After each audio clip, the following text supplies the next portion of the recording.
이렇게 장애인으로 살면서 네. 제일 무서운 게 인과였어요. 네네.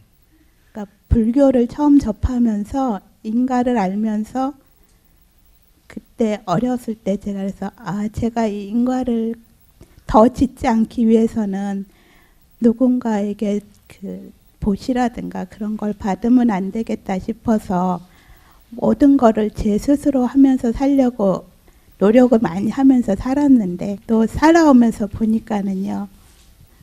제가 누군가의 도움을 받지 않으면은 살지 못하는 네. 그런 그 상태잖아요.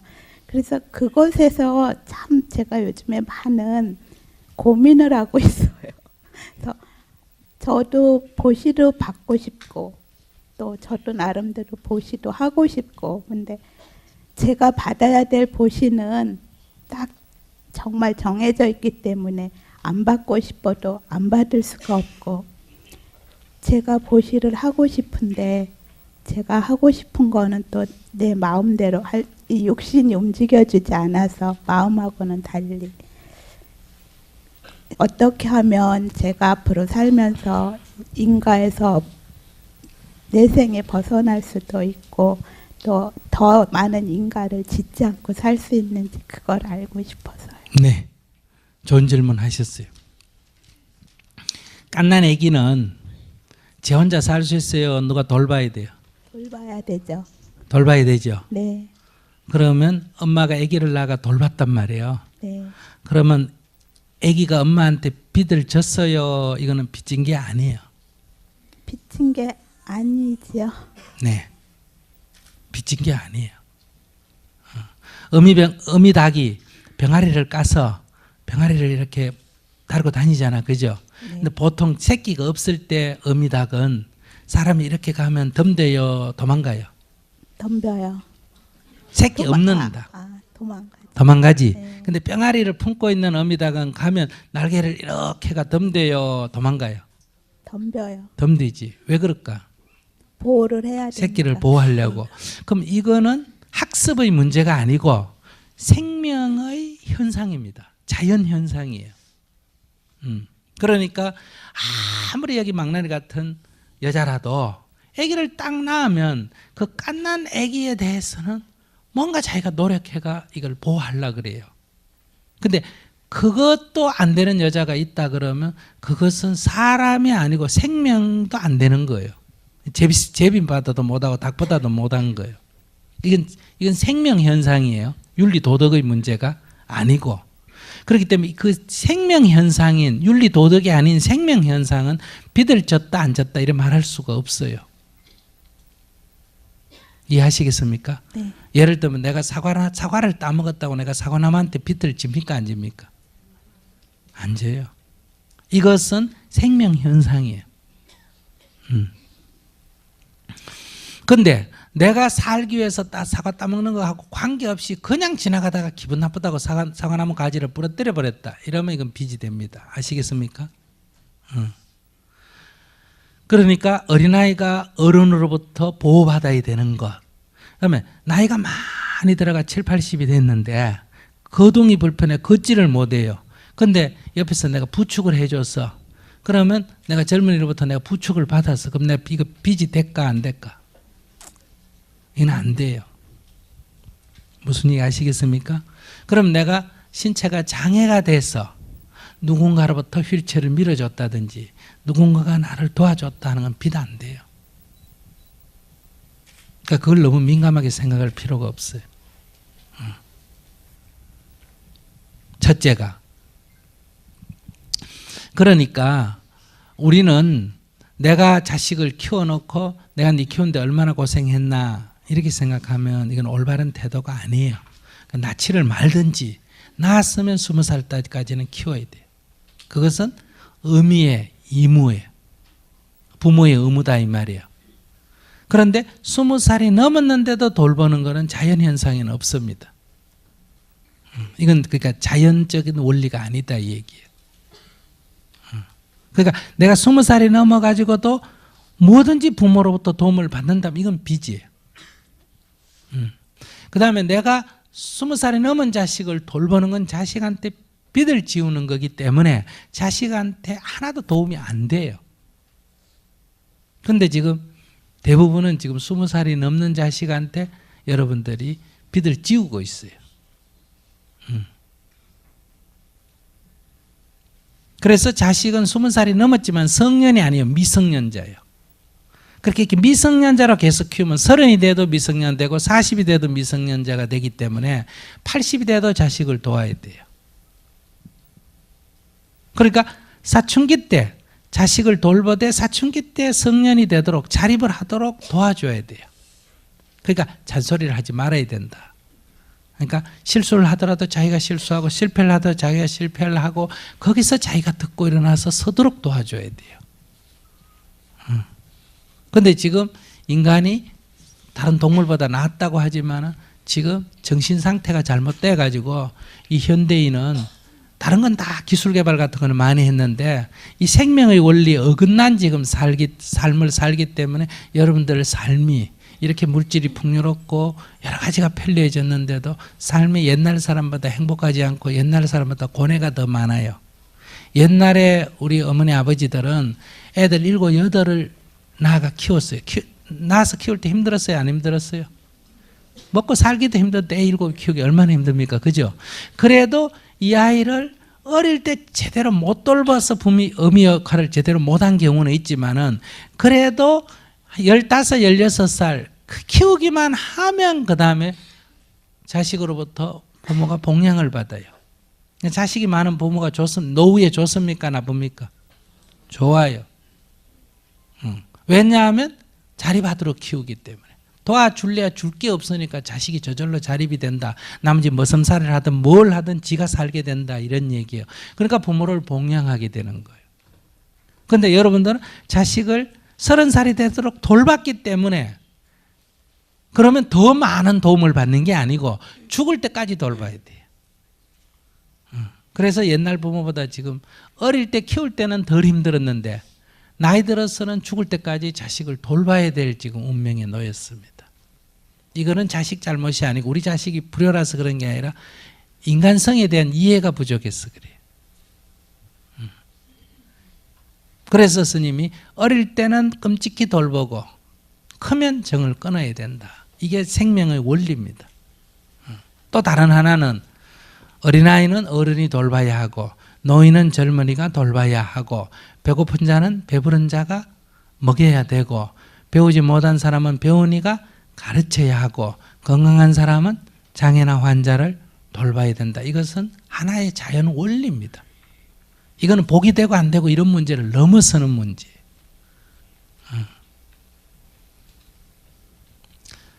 그런데 이제 이렇게 됩니다. 만약에 내가 다른 생명을 죽이면 살생을 하게 되면 과보가 3가지가 따른다 그래요. 첫째가 단명의 과보가 있다. 나도 비명행사한다. 두 번째, 비명행사 안 하면 그거보다 좀 업보가 감해지면 그 다음에 평생 병고에 시달린다. 그거보다 더 업보가 감해지면 최고 가벼운 과보가 뭐냐? 좋은 일하고 남으로부터 요거도 먹는다. 무슨 말인지 아시겠어요? 그럼 스님이 좋은 일 많이 하고 다니는데 요걸 많이 먹어요. 그럼 이건 뭐예요? 나쁜 일 같은데 굉장히 나쁜 일 같은데 사실은 지난 생에 살생한 인연의 과보가 있기 때문에 이래요. 그럼 이거는 지금 가벼운 벌을 받는 거예요? 무거운 벌을 받는 거예요? 그러니까 좋은 일하고 요거도 먹으면 오래 산다는 것은 단명보가 점점 줄어든다 이런 얘기예요. 그래서 명이 길어진다 이런 말이에요. 요거도 먹으면 좋은 일이에요? 나쁜 일이에요? 좋은 일이에요.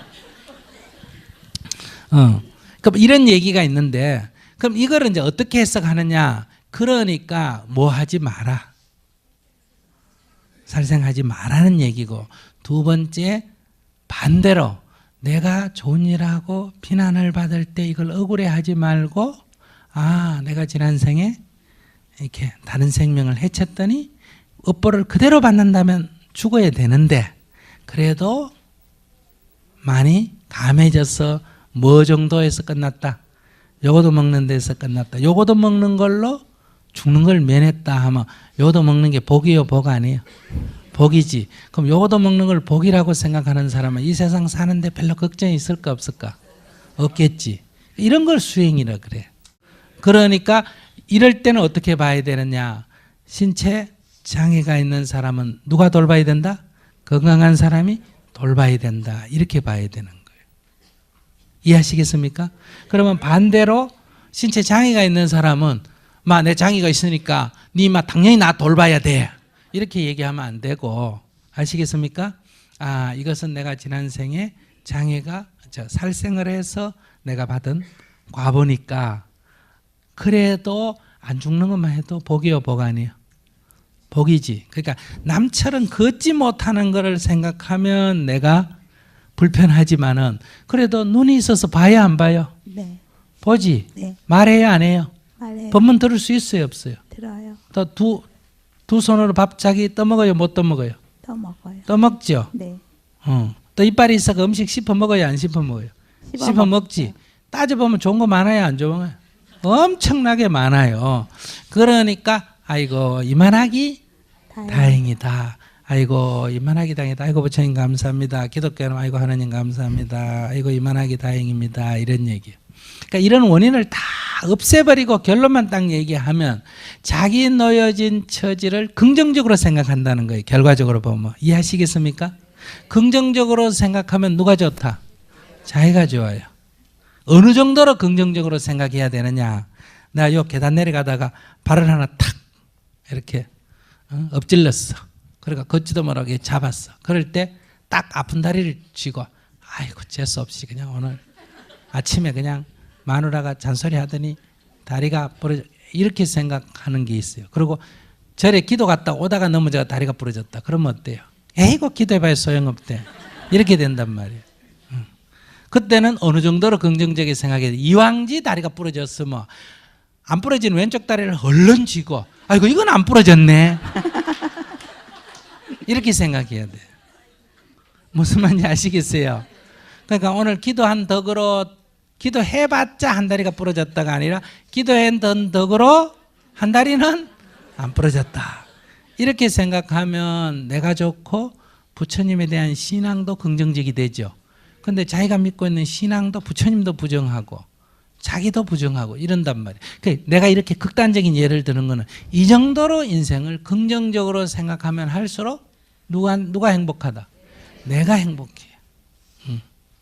그래서 그렇게 생각을 하셔야 된다. 그러니까 지금 이분의 생각 중에 좋은 점은 내가 부족하다, 내가 빚을 짓지 말아야지 하는 건 좋은데 내가 계속 자기의 처지에 대해서 약간 후회한 쪽, 약간 그러니까 자학 쪽으로 지금 가버렸어요. 무슨 말인지 아시겠어요?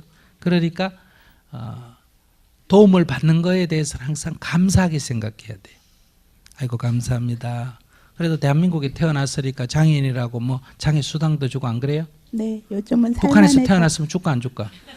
안 주죠. 안 주겠지. 그럼요. 그러니까 항상 아이고 감사합니다. 그러면 정부가 준다 하지만 정부가 주는 게 아니고 국민들이 세금이 주는 거 아니에요, 그죠? 그렇죠. 그럼 여기 있는 사람이 전부 100원씩 200원씩 모아가 자기한테 주는 거란 말이에요. 그러니까 항상 사람들을 만나면 아는 사람이든 모르는 사람이든 공무원이든 아니든 항상 뭐라고 생각해야 된다? 감사합니다. 감사합니다. 이렇게 생각해야 된단 말이에요. 그러니까 오늘 우리가 살아있다는 거는 사람만이 아니고 생물만이 아니고 숨 쉬어야 살아요, 안 살아요? 햇볕 쬐야 살아요, 안 살아요? 살지. 그러면 햇볕한테 감사해야 돼, 안 해야 돼요? 숨 쉬는 것도 감사해야 되죠. 물에도 감사해야 되겠죠. 그럼 우리가 곡식을 먹으니까 곡식에도 감사해야 될 거 아니에요, 그죠? 그러면 이 산천초목이 살려면 사실은 지렁이가 땅 속에서 구멍을 파고 다녀야 이게 식물이 자랍니다. 아시겠어요? 그러니까 지렁이한테도 감사해야 돼요, 안 해야 돼요? 감사해야 돼. 그러니까 일체 산천초목 이 천지신명한테 우리가 감사를 해야 된다. 이렇게 감사하는 마음을 늘 갖고 살면 인생이 행복해집니다. 그런데 여러분들은 천지신명한테 감사하기는커녕 자기를 낳아 키워준 제 부모도 지금 뭐 하고 있다? 원망하잖아. 그죠? 그러니까 어떻게 행복해질 수 있겠어요? 그래서 항상 이만하기 다행이다. 그리고 항상 나를 도와준 모든 사람뿐만 아니라 천지 신명에게까지도 감사하다. 이런 마음을 내고 내가 뭘 어떻게 남처럼 해줘야 된다 이런 생각을 너무 하는 것도 안 좋아요. 저도 오늘 여기 올 때 다른 사람이 운전한 차를 타고 왔잖아요. 고마운 일이죠. 그래서 나도 운전해가 갚아야 돼요. 이렇게 생각하면 안 돼. 내가 갚을 수 있는 거는 나는 그 사람한테 운전으로 또 누구한테 밥 얻어먹고 누구한테 도움 주라고 돈 얻고 하지만은 나는 또 이렇게 법문해서 또 갚아야 안 갚아요. 갚는단 말이에요. 그러니까 이 법문을 할 때 이거 빚 갚는 마음으로 해야지 내가 이렇게 강의해 줬으니까 강사를 얼마 줄래 이러면 안 된단 말이에요. 그럼 노동이 돼요. 자기의 재능을 파는 게 된다 이 말이에요. 그래서 꼭 그걸 재물로 내가 받았다고 해서 꼭 재물로 갚아야 되는 건 아니다. 그러니까 내가 이렇게 건강하게 살아주고 밝게 살아주는 것도 세상 사람한테 복 짓는 거예요. 감사합니다. 항상 불평불만하고 이러면 옆에 주위에 가족이나 보는 사람도 힘들어요, 안 힘들어요? 힘들지. 예. 그런데 사람들은 아이고 저래 불편해 어떡하나 하는데 본인은 싱글싱글 웃으면서 아니야 괜찮아 이렇게 하면 그거 자체가 사람들한테 보시하는 거다 이 말이에요. 그러니까 똑같이 돈을 받았다고 돈을 주는 거 아니에요. 그렇게 복을 지었어요. 네.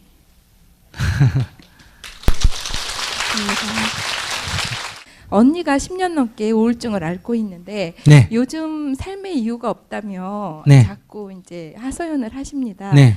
근데 요새 100세 시대라고 하지만 너나 할 거 없이 준비되지 않은 노후를 저희가 맞이하고 있거든요. 네. 어떻게 하면 우울증을 걸리지 않을 수 있는지, 또 지금 우울증을 앓고 있는 언니를 제가 좀 도울 수 있는 방법은 없는지 궁금해서. 현재까지 우울증에 대해서는 특별한 대책이 없어요. 그러니까 본인이 만약 우울증 환자다 그러면 그냥 항상 마음을 자꾸 의도적으로 기분 좋게 가지려고 해야 돼요. 아침 눈 딱 뜨면 어머 오늘 살았네 이렇게 살은 거에 대해서 기뻐하고 밥 먹으면서 북한 동포 생각하면서 아이고 오늘 난 그래도 밥은 먹네 이런 식으로 자꾸 긍정적인 생각을 해야 돼요. 안 걸리려면. 무슨 말인지 아시겠어요? 네. 스님도 잠 어젯밤에 하나도 못 잤어요.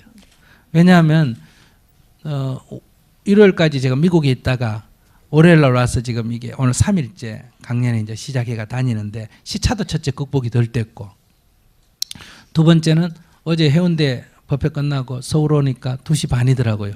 근데 책상 위에 원고 교정할 걸 이만큼 갖다 얹어놨어요. 오늘까지 봐야 된대요. 그거 딱 보니까 5시더라고. 근데 아침에 아까 구청장님 얘기했지만 여기 아침에 또 새벽에 또 7시에 강연인데 주최하는 사람들 또 옆에서 항상 본인은 그쪽에는 괜찮은데 옆에서 또 그러잖아요. 혹시 늦을지 모르니까 6시 반까지 와 기다리라는 거예요. 아시겠어요? 예. 그럼 6시 반까지 오려니까 5시 반에 출발해야 되잖아요. 네. 그죠? 네. 그래서 잠도 안 자고 그냥 왔단 말이에요. 그러니까 이러니까 아이고 피곤해 죽겠다 이렇게 생각하면 네. 자기 인생이 괴로워져요. 예. 그러니까 항상 이렇게 많은 사람들이 모였는데 아이고 나 별거 아닌 나를 이렇게 많은 사람들이 모여가지고 얘기 듣게도 하니까 내가 아는 걸 얘기해 줘야지 뭐 이렇게 자꾸 긍정적으로 생각해야 돼. 예. 그것도 내가 운전했어요, 딴 사람 했어요. 아직 딴 사람 했겠지. 네. 그러면 나는 차에 앉아가 자고 온 사람이 편하겠어, 운전하는 사람이 편하겠어. 자고 온 사람이 편하겠지. 예. 운전하는 사람들인데 차 타고 오면서 잔 사람이 무슨 불평이 있겠어요, 그죠? 네. 이렇게 생각을 자꾸 긍정적으로 하면 우울증 안 걸려요. 언니를 제가 도울 수 있는 방법은 뭐가 없어요. 있을까요? 남의 인생을 도울 수 있는 방법은 없어요.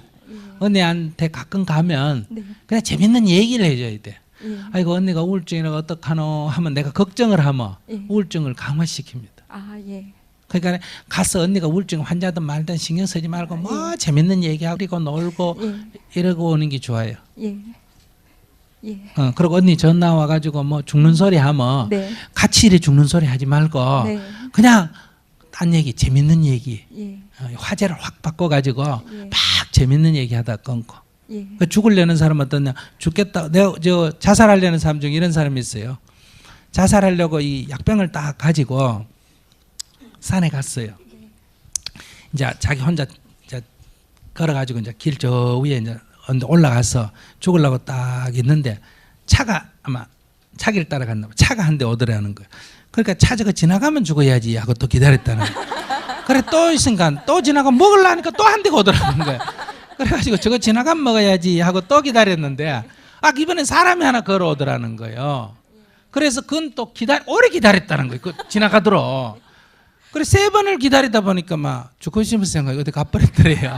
그래가 내려와가지고 안 죽고 산 사람도 있어요. 그러니까 그거 이제 사로잡힌다는데 어느 순간에 우울증 환자는 대부분 어느 순간에 생각이 확 사로잡힙니다. 그 찰나에 이렇게 생각을 확 이렇게 주의를 바꿔버리면 그 순간 넘어갑니다. 그런데 대부분은 한 절반은 언제 죽느냐 문제지 그건 자기 생명을 끊을 확률이 높습니다. 그건 그건 어떤 질환이기 때문에 어쩔 수가 없습니다. 그러나 누군가가 전화 한 통화 해주거나 이 사람이 이제 죽는다 이렇게 신호를 줍니다.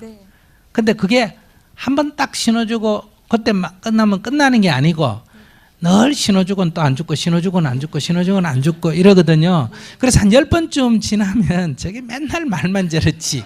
그러면 이제 어떻게 말하면 그래 죽어라 이렇게 얘기합니다. 아시겠어? 맨날 죽는다 해놓고 안 죽으니까. 그러면 이제 팍 죽어버려요. 그러면 이제 내 책임이 돼. 내가 죽으라 해가 죽었다. 이래. 원래 내가 죽으라 해서 죽은 건 아니에요. 아시겠어요? 그러니까 100번을 그래도 죽으라 그래야 죽지 마라 그래야 돼. 죽지 말라. 죽지 마라 그래. 그래도 죽어도 내 책임은 아니잖아. 언니 동생 사이라도 책임을 내가 괜히 질 필요는 없잖아. 그죠? 그래서 전화 오면 이렇게 조금 대화를 해주는 게 필요해요. 그러면 치료는 안 되지만 그 순간을 넘길 수가 있다. 현재는 그 정도고 나머지는 본인이 이제 이렇게 이다 정신질환인데 정신질환은 육체노동을 많이 하고 생각을 적게 하고 단순하면 돼요. 그래서 이렇게 신앙을 가지고 있는 사람이 우울증 덜 적게 걸리는 이유가 단순하잖아. 그죠? 저래가 막 108배 절하고 교회 가 막 기도하고 이렇게 단순하기 때문에 오는 문제예요. 뭐 부처님 하나님이 도와준 게 아니고 그런 걸 이제 표현하기를 절에 다니면 부처님이 갚이다, 교회 다니면 하나님 갚이다 이래요. 그래서 이 신앙을 갖는 거는 그 치료에 도움이 됩니다. 근데 너무 심각한 신앙이 있잖아요. 막 절에 가가 막 우울증 환자한테 막 불교 교리를 너무 가르친다든지 이러면 도움이 안 돼요. 그런 사람한테는 단순한 신앙, 관세음보살만 부르면 된다 이런 단순한 신앙을 해야 이 사고가 단순해지거든요. 자기도 모르게 생각이 자꾸 많아져요. 겉은 멀쩡한데 속은 막 필름이 계속 돌아간단 말이에요. 그래서 이렇게 노동 많이 하고 좀 쉽게 촌식으로 말하면 밭에 가서 일 열심히 하고 저녁에 막걸리 한 잔 먹고 그냥 골아 떨어져 자버리면 1년만 나나 3년만 있으면 깨끗이 치료가 돼요. 약 먹을 필요도 없이. 근데 요즘 도시 생활에 그런 일이 있어요, 없어요? 없잖아, 그죠? 그래서 이게 치료하기 좀 힘들어요. 그리고 이 시초는 어떤 충격을 받아가 발병은 하지만은 그 시작, 그 발병할 원인은 그냥 무슨 충격받아가 일어난 건 아니고 어릴 때 엄마가 약간 정신적으로 상처가 심하거나 우울증이 있거나 하면 자녀는 거의 대부분 우울증을 가질 확률이 높습니다. 아시겠습니까? 그러니까 애기 어릴 때 커서는 덜하고 애기 뱃속에 있을 때 낳고 3살, 4살 될 때까지는 절대로 여러분들이 이 엄마가 정신적으로 우울하거나 이렇게 너무 상처가 있으면 안 돼요. 그러면 아이들이 대부분 그 상처 입은 마음 자체가 아이의 심리 근저가 되기 때문에 그러면 여기 이제 사춘기나 크면서 어떤 충격을 받으면 발병을 하게 됩니다. 그래서 스님이 3살 때까지는 엄마가 키워라. 그리고 엄마가 항상 정신을 이렇게 밝게 가져야 돼요. 애한테 뭐 입히고 뭐 먹이고 이건 하등 중요합니다. 엄마가 아주 밝은 마음으로 살아주는 게 애기한테 최고의 사랑이고 선물이다. 그러면 남편이 애기한테 할 건 없고 애기한테 영향을 주는 건 엄마니까 남편은 자기 아내한테 애기 엄마한테 어때요?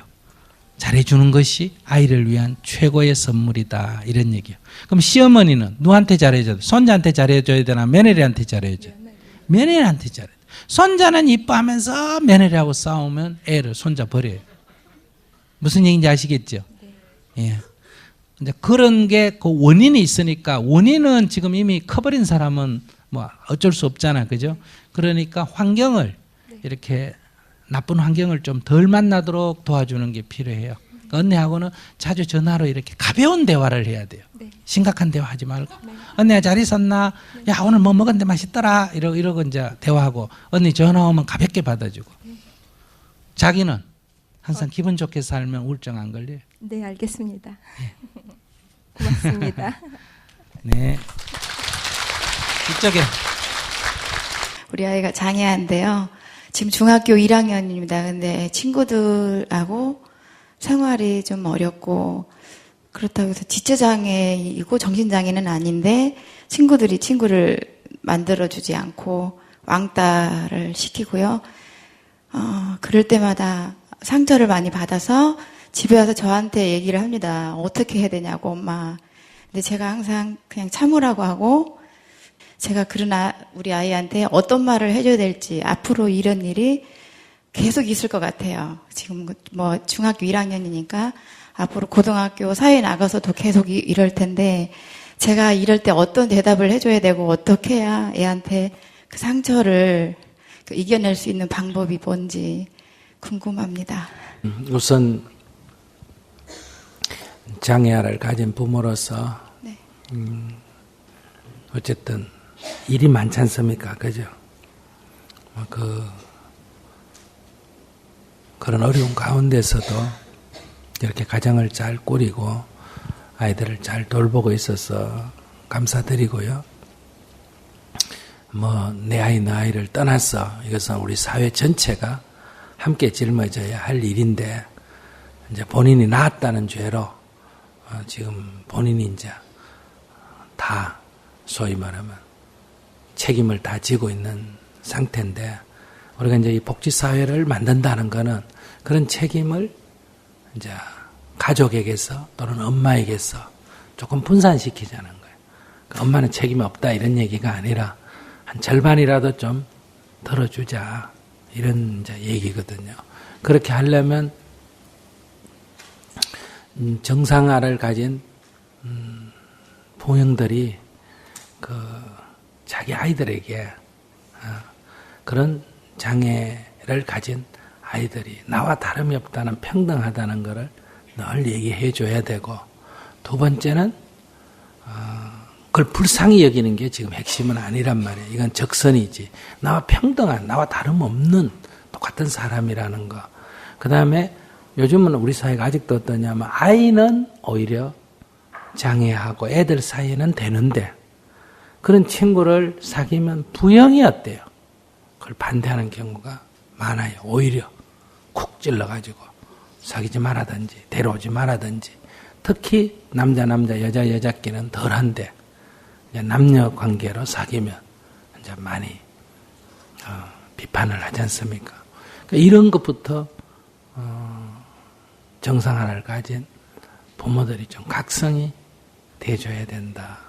근데 이게 각성이 돼줘야 되는데 앞에서도 얘기했지만은 우리는 차별을 받는 속에서 자랐잖아요. 긴 역사 속에서. 그래서 지금 70, 80대는 학교에서는 남녀 차별이 없다 하더라도 세상에서는 있었어요, 없었어요? 있었어. 근데 지금 젊은 애들은 남녀 문제는 적어도 요즘은 거의 차별이 없다시피 하잖아. 그래도 좀 남아있어요, 없어요? 남아있어. 그러나 이건 참 많이 개선이 됐어요. 또 옛날에는 상남 양반 차별이 굉장히 많았는데 이건 지금 거의 없어졌다고 말할 수 있죠. 제 어릴 때만 해도 동네에 아직도 옛날 상남 출신이 있어서 제가 그 사람한테는 애들도 말 놓는 거 그런 거 내가 본 적이 있었거든요. 그럼 스님 도대체 나이가 얼마나 돼가지고 그랬나? 워낙 시골이고 농촌 사회라서 그런지 제 어릴 때 지금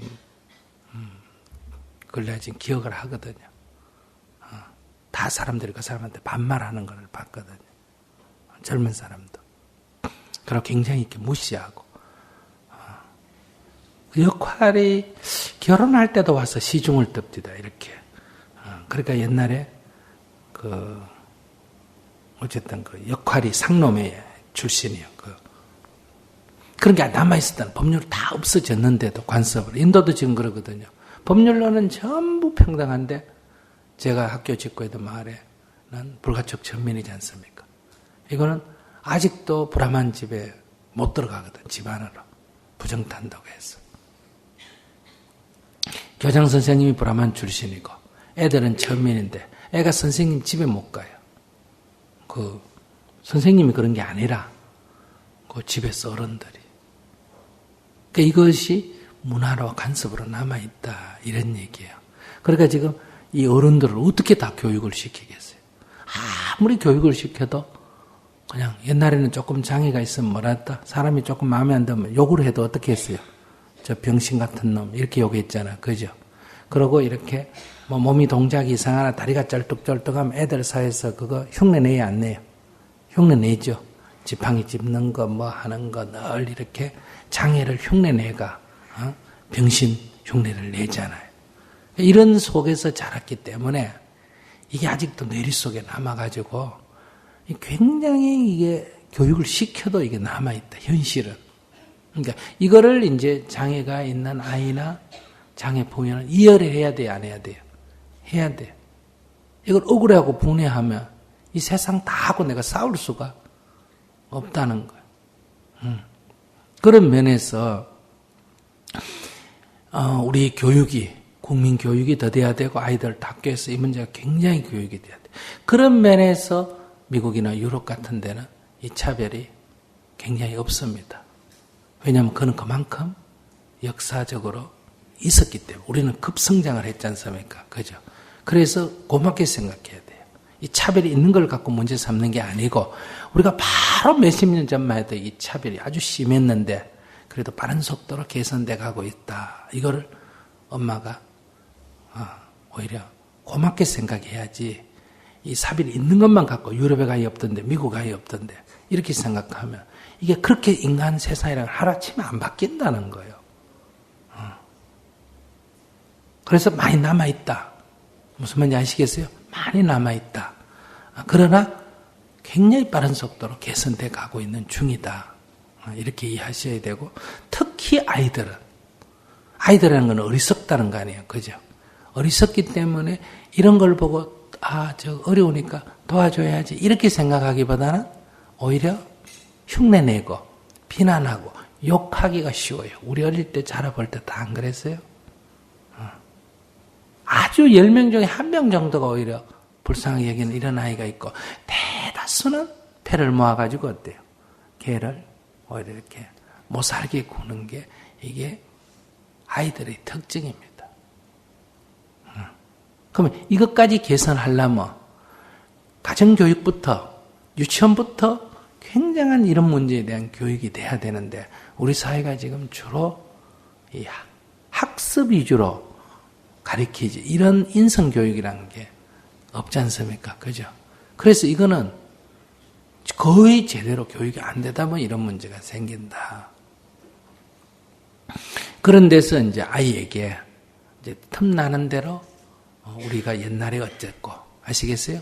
그러나 지금은 다 신체가 장애도 평등하고 남자 여자도 평등해지고 이런 계급도 없어지고 이러지만 아직도 이 세상에 이런 차별이 남아있는 데도 있고 이렇다는 것을 아이하고 대화하면서 이해를 시켜야 되고 그러니까 이거는 실질적으로는 아무 장애가 있다 해서 아무런 열등한 것이 아니다.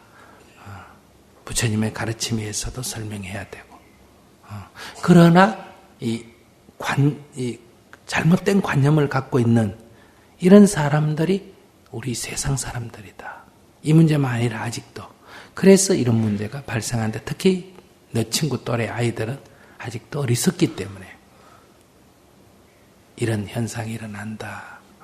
그러니까 너가 그 아이들을 미워해도 안 되고 그렇다고 그 아이들 말에 네가 위축돼도 안 된다. 이거를 이제 아이하고 대화를 해야지.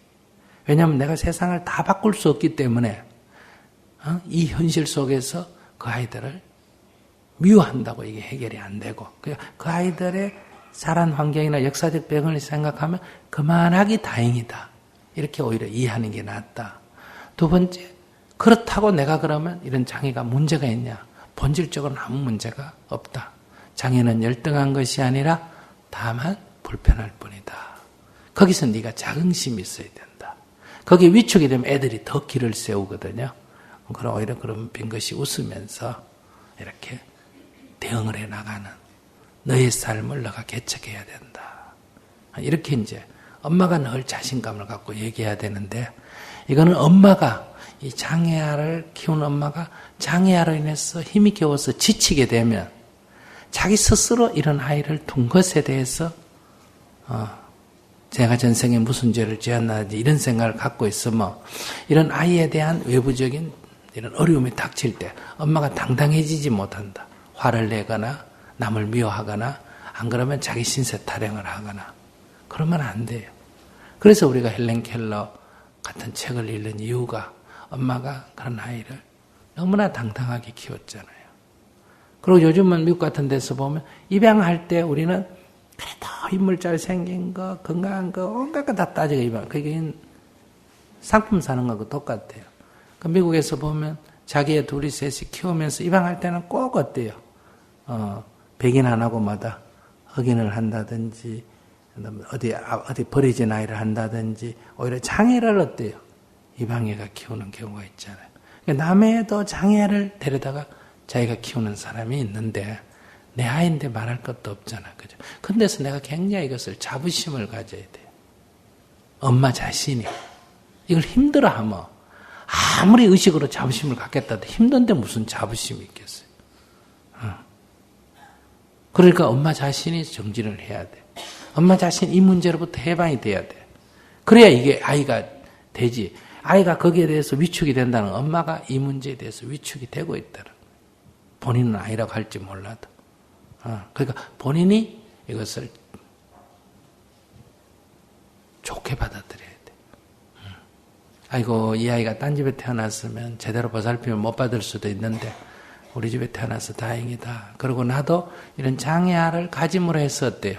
세상 사람의 어려움을 이해하는 폭이 있잖아. 그죠? 이 말 없었다면 자기도 시금방적에 살았을 거예요. 지 잘난 맛에.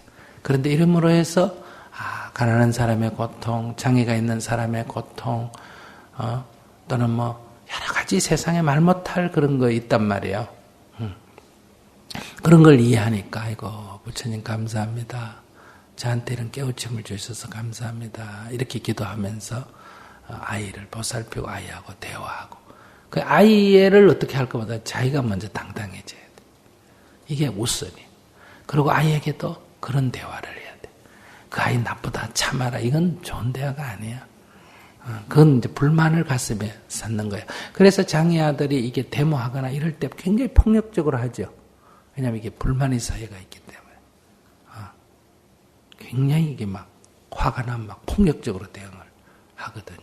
억압되어 있기 때문에. 그렇게 키우면 안 돼요. 그래서 내가 단지 불편할 뿐이지 열등한 것은 아니다.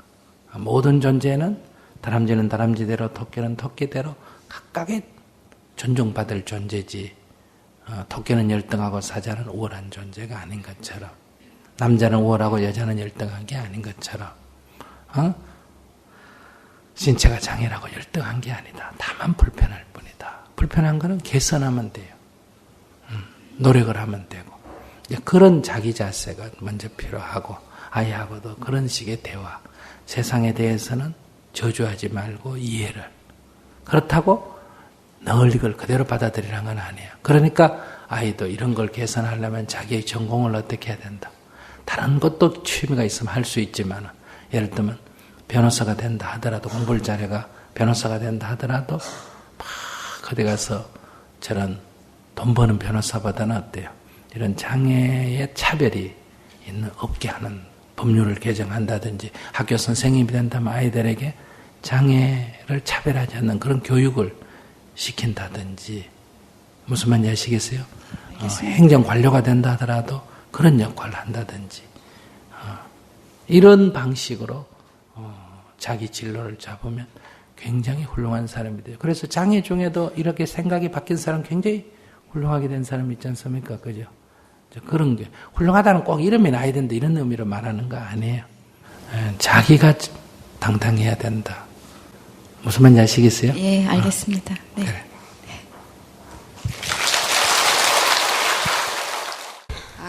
저는 장애 학생을 가르치는 교사인데요. 아이들하고 지내는 거는 괜찮은데 가끔 학부모님들을 대할 때요.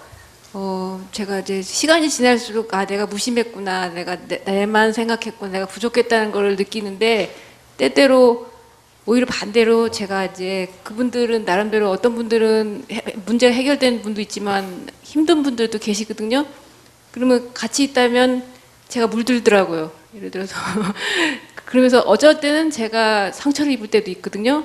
그러면 이제 제가 그러니까 좋은 교사가 되려면 이분들을 어떻게 존중하고 아니면 내가 이분들의 상처에 자유로우면서도 이분들한테 존중할 수 있는 좋은 사람이 될 수 있는지 궁금해서. 그러니까 피해 의식이 있으면 누군가 이제 제가 공격을 받는다는 느낌이 들 때도 있고, 어쩔 때는 제가 그러니까 부족하다는 느낌을 받을 때도 있고, 이거 제 마음이겠지만 그럴 때가 있어요. 그러니까 제가 해줄 수 없는 것들을 못 해준 것에 그러니까 대해 구체적으로 얘기해봐요. 구체적으로 막연히 얘기하지 말고 뭘 그 사람들이 피해의식을 가졌다는데 무슨 어떻게 피해의식을 가졌는지. 그러니까 제가 이제 아이들을 그러니까 성심성의껏 잘 못 보살펴줬다는 원망을 들을 때도 있고요. 또 그러면 이렇게 얘기하지. 아이, 지 자식도 다 성심성의껏 다 못 돌봤는데 어떻게 그걸 다 돌봐요? 내가 하는 데까지 하고 있죠. 부족한 거 사실이에요. 이렇게 얘기하면 되지. 뭐가 어려운 일이에요. 어떻게 사람을 다 성심성의껏 봐요. 최선을 다하지만 부족한 경우도 있으니까. 그래 말하면 죄송합니다. 제가 부족한 구석이 좀 있습니다. 이러면 간단하지. 자기 뭐 성심성의껏 부족함이 없이 그래 다 돌보나? 그래 돌봐요? 그런 게 그런 척 하려니까 지금 힘이 들지. 그런 말하면 죄송합니다. 제가 좀 부족합니다. 이러면 간단하게 끝날 일을 뭘 그래요. 또 물어봐.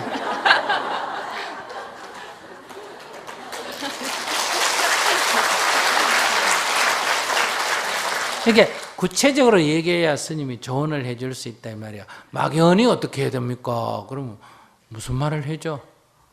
그죠? 아까 어쩔 때는 제가 참 무심했나 보다 이런 생각이 들 때도 있지만 어떨 때는 저는 이렇게 했으면 좋겠다고 생각을 했는데 그분은 또 제가 제 의견하고 또 상관없이 제가 볼 때는 그렇게 하면 애한테 안 좋을 것 같은데도 계속 사람이 얼굴 모양이 같아요, 달라요? 그 사람하고 나하고. 다르죠. 그러면 생각은 같아요, 달라요? 다르죠. 견해가 같아요, 달라요? 다르죠. 네. 그럼 다른 게 당연한데 뭘 그걸 그래. 나는 이렇게 했으면 좋겠다는데 저분은 저렇게 했으면 좋겠다고 생각하구나. 이렇게 하면 되지. 그래서 그 사람 그렇게 고집하면 따라 해주고 뭐 아니다 싶으면 내 식대로 하면 되지. 근데 그게 뭐가 문제야? 다른 게 당연한 건데. 네. 그러니까 가장 힘들 때는 제가 공격받고 비판받는다는 느낌, 그건 제 느낌일까요? 그럴 때. 자기가 안 해 벌써 질문하다가. 질문하다가 벌써 알아들었네. 그 사람은 나를 공격하는 게 아니고 그 사람은 자기 얘기를 하는 거예요. 근데 내 마음이 안 드니까 내가 나를 공격하는 것처럼 느끼는 거지. 그 사람은 자기 얘기 하는 거예요. 제 마음이 공격받다는 느낌을 안 받으려면 저는 어떻게 해야 될까요? 저 사람 지 얘기하구나 이래 생각하는 거예요. 그 사람이 부족하다 맞아요. 제가 좀 부족해요. 이렇게 하면 이게 얼마나 재밌고 좋아, 그지? 자기가 좋게 받아들이면 그 학부형도 좋은 사람이 돼버리는 거예요. 네. 알았죠? 네. 네. 감사합니다.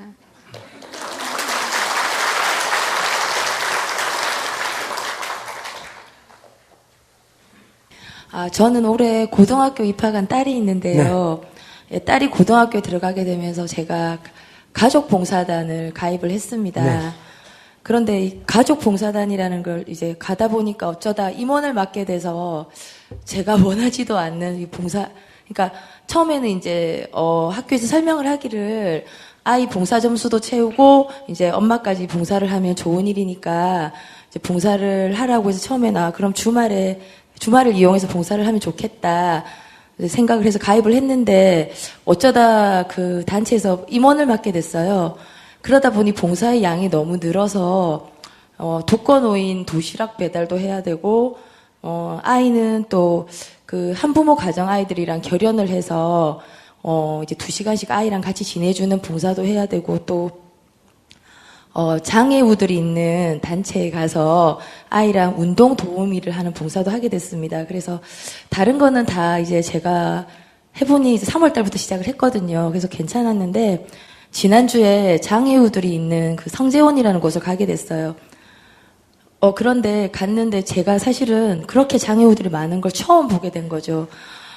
그런데 저희 아이는 예상외로 너무너무 적응을 잘했습니다. 그래서 거기서 너무 즐거웠다고, 엄마 또 언제 가냐고, 너무너무 가고 싶다고, 같이 걔들이랑 그림도 그려주고, 이제 운동도 시켜주고, 휠체어도 밀어주고 너무 좋다고 했는데, 저는 사실 거기서 아이들 밥을 먹여주고, 그러니까 중증 장애우들이 많더라고요. 저는 사실 처음에는 아이들만 있다고 생각했는데, 어른들도 있고, 노인들도 있고, 목욕도 이제 엄마들이 가서 따로 시켜줘야 된다고 하더라고요. 근데 너무 제가 자신이 없고, 이런 마음, 사실 봉사라는 게 내켜서 해야 하는데, 이런 마음으로 봉사를 시작해도 되는지, 나중에는 괜찮아질런지, 그리고, 너무, 그 사람들이 너무너무 미안한 거예요. 제가 이런 마음을 가지고 시작한다는 자체가 미안했고, 네, 또, 거기서는 이제 학교에서 가는 단체다 보니, 아이들이 이제 거기서 봉사하는 사진을 찍어줘야 된다고 하더라고요. 그런데, 아이들이 그렇게 봉사하는 거 정말 순수한 마음에서 하는 건데, 막 그거를 또 아이 봉사 점수를 얻겠다고 사진을 찍어야 되는 것도 너무 그 장애우들한테 미안했습니다. 그래서 제가 이런 마음을 가지고 봉사를 그냥 계속해도 되는 건지, 그리고 스님께서는 그런 장애우들에 대한 생각을 이제 듣고 싶어서 제가 뭐 고민은 아니지만 한번 여쭤보려고요. 하고 싶으면 하시고, 말고 싶으면 마시고, 그러면 돼.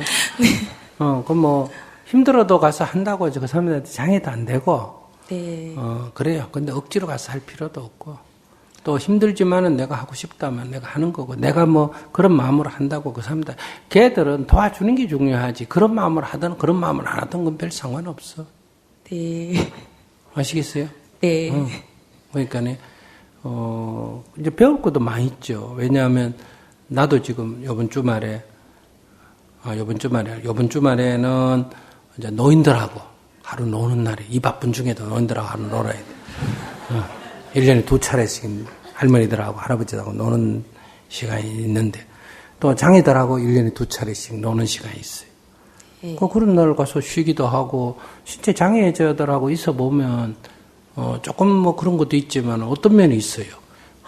내가 장애 아닌 것에도 행복이잖아. 네, 그죠? 너무 감사했고. 또 우리 아이가 네. 장애 아닌 것에도 얼마나 행복이에요. 또 애들이 그런 데 가서 그 자기가 불평불만이 많은 애들이 그런 거 보면서 자기가 그렇지 않는 것에도 큰 행복이잖아. 그죠?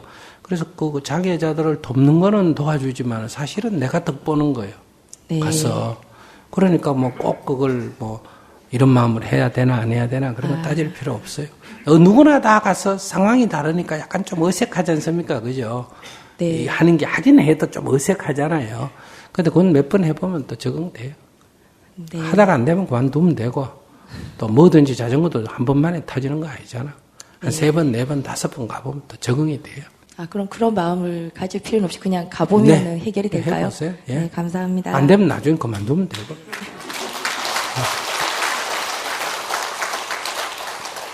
예, 안녕하십니까. 저는 공무원 시험을 준비하고 있는 청각 장애인입니다. 지난번에 법륜 스님의 책을 읽고 너무 좋고 감동을 받아서 이 강연에 꼭 오고 싶어서 오늘 참석을 하게 됐고요. 현재 공무원 시험을 준비하고 있는데 너무 힘들어요. 인터넷으로 동영상 강의를 듣고 싶지만 자막도 없고, 또 노량진의 학원을, 행정법을 가르쳐주는 학원에 다니고 싶지만 수화 통역이나 이런 지원 서비스가 전혀 없이 혼자 책만 보면서 공부를 하고 있습니다. 얼마 전에 자원봉사센터에서 제가 동영상 강의를 보면 그 내용을 그대로 타이핑을 해주는 대학생 봉사자를 만나서 도움을 받기로 약속을 했는데요. 아마 매번 와서 그렇게 도와주는 게 힘들었던 모양입니다. 일주에 2, 3회 정도만 와서 도와달라고 했는데 원래 정기적인 도움을 약속했던 그 학생이 자주 빠지고 지금 현재는 연락이 두절된 상태입니다. 이런 제가 어떻게 공부를 해야 되는지 조금 조언을 해주실 수 있나요? 네. 우리 사회에서 아무 장애가 없는 보통 사람도 공무원 시험 치기 지금 어려워요? 쉬워요? 어려워요. 아무 장애가 없는 사람도 어렵기 때문에 장애가 있는 사람이 그것을 통과하려면 더더욱 어렵다 이렇게 볼 수 있겠죠. 그럼 이런 어려움을 극복하려면 그만큼 노력이 있어야 한다 이런 얘기예요. 그러니 지금의 상황을 노력을 했는데도 장애가 있어서 문제가 있다 이렇게 생각하지 말고 적어도 이런 장애를 딛고 남하고 평가를 같이 받으려면 정상인의 10배 정도 실력이 있어야 드러난 평가를 같이 받을 수가 있다 이런 얘기예요. 그러면 이거는 내가 내공을 쌓을 수 있는 기회예요. 내공을 쌓을 수 있는 기회다. 이렇게 해서 한번 평가를 받아서 일을 시작하게 되면 이 내공이 없는 사람은 금방 실력이 바닥나지만 내공이 있는 사람은 갈수록 좋아진다는 거예요. 그래서 그거를 너무 이렇게 빨리 어떤 결과를 보려고 하지 말고 내가 남보다 10배의 노력과 10배의 실력이 있어야만이 정상인과 내가 같은 급에서 경쟁할 수 있다. 이렇게 생각을 하시고 너무 조급하게 생각 말고 이 불리한 조건을 유리하게 해석하는 게 필요하다. 자꾸 우리 사회가 장애인에게 이렇게 불리하다 이런 얘기만 하면 불평만 생겨요. 보통 장애인들이 불만이 많아요. 왜? 이게 세상이 내 뜻대로 안 되니까. 그런데 마음을 잘 다스려야 됩니다. 그래서 자기 실력을 오히려 10배를 쌓는 그런 관점을 딱 가지시고 조금 느긋하게 그러나 조금 더 노력을 하셔서 극복을 해나가는 게 필요하다. 지금 누구한테 얘기해봐야 이걸 대신해 줄 사람, 내 인생을 대신해 줄 사람이 있어요? 없어요? 없어요.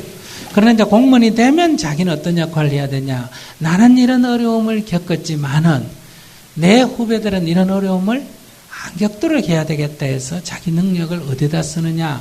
자기 개인의 이익을 위해서 쓰지 말고 다음 장애인들이 이 장벽을 좀 낮출 수 있도록 어때요?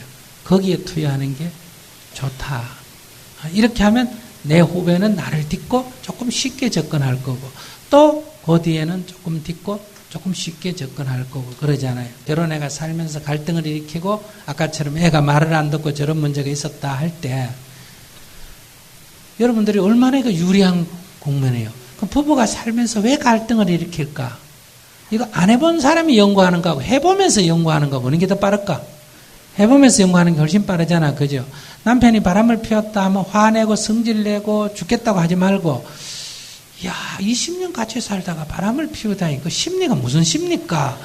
이렇게 해서 남편하고 술 먹여가면서 술 대접해가면서 그 이유를 이렇게 파악해보고 남편 애인한테 찾아가서 인터뷰해보고 이렇게 해서 심리가 이렇구나 이런 거를 가지고 자기가 거기에 대해서 일어나는 심리하고 이런 걸 만들어가 보고서 쓰면 굉장한 글이 나오겠죠.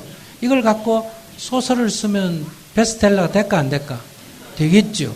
근데 우리는 내 삶 가운데 이런 엄청난 재산이 있는데 이걸 다 버린다는 거예요. 그럼 저렇게 아이가 나한테 엄마한테 쌍욕을 했다. 그럼 지금부터라도 시작해가 어떻게 해서 내가 키운 아이가 엄마한테 쌍욕을 할 수 있느냐. 이제는 엄마니 자식이는 걸 다 떠나가지고 이 인간의 심리에 대해서 깊은 연구가 필요하다. 그래서 아이하고 대화하면서 무엇이 가슴 속에 엉어리가 맺혔겠는데 이렇게 분출이 되느냐.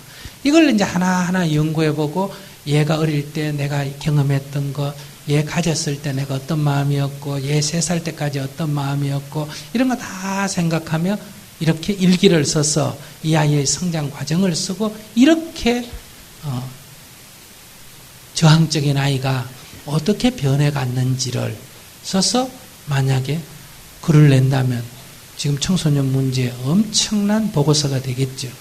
근데 우리의 주위에 이런 거는 널려 있다는 거예요. 근데 여러분들은 다 관심이 없이 그냥 포기하잖아요. 그러면서 자꾸 스님 쳐다보고, 스님은 어떻게 하는데요? 스님은 어떻게 하는데요? 이런 소리만 하고 있어. 자기 잘 때는 연구한 건 생각 안 하고, 자기 놀 때 그 오지에 가서 그 사람들하고 위험을 무릅쓰고 한 건 생각 안 하고, 당신들 먹고 놀 때, 두드리 맞고 감옥 가고 이런 건 생각 안 하고, 거기 가서도 감옥에 가서 고문당하면서도 저 사람들이 어떤 심리인지가 연구가 돼야 되고, 내가 거기 위험 속에서 내 마음이 어떻게 작용하는지, 분노가 일어나는 것, 총이라도, 손가락에 총이라면 쏴 죽여버리고 싶은 분노가 일어나는, 내 속에 그들보다 더한 악감정이 있다는 것, 이런 것들을 자꾸 연구를 하면서 인간에 대한 이해가 깊어진다, 이런 얘기예요. 이런 게 진짜 공부지, 무슨 학교 가서 책 보고 뭐 다니고 학위 따고 시험 치고 이게 공부가 아니에요. 그러면 세종대왕 같은 건 어디가 공부했고 이순신은 어디가 공부했어요? 이제 그렇게 우리가 접근을 해 들어가야 된다. 그러니까 내가 장애가 된 것을 불행으로 생각하지 말고, 내가 장애가 됐기 때문에 일어났던 것은, 법륜 스님이 아무리 똑똑해도 장애자 심정을 다 알까 모를까? 모르겠죠. 내가 왜냐하면 눈도 보이고 팔도 마음대로 움직이고 다 소리도 들리고 하니까, 내가 얘기해봤자 맨날 나하고 비슷한 이목구비 가진 사람의 심정만 이해하지, 내가 경험해보지 않는 상황에 대해서는 잘 모른다 이 말이에요.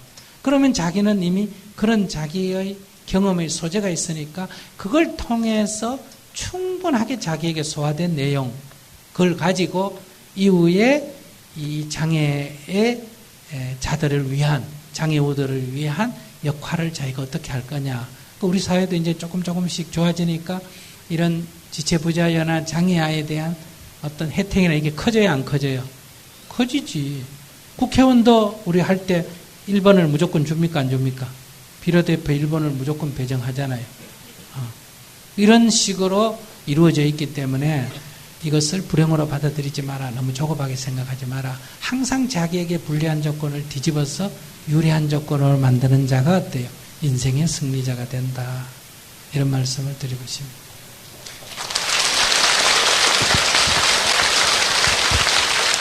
예, 좋은 말씀 해주셔서 대단히 감사합니다. 예. 예, 앞으로 더욱더 열심히 공부를 해서 꼭 노력을 해서 많은 청각장애인 분들과 다른 장애인 분들에게 귀감이 되는 그런 사례를 남기도록 하겠습니다. 감사합니다. 질문자를 격려하는 의미에서 다시 큰 박수 부탁드립니다.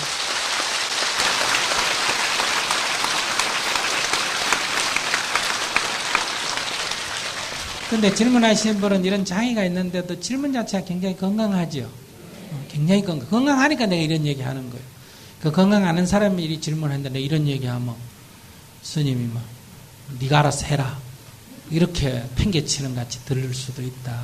그러나 이제 건강한 질문이기 때문에 스님도 장애를 오히려 유리하게 만들어 봐라 이런 말씀 드리는 거예요. 자, 마치겠습니다.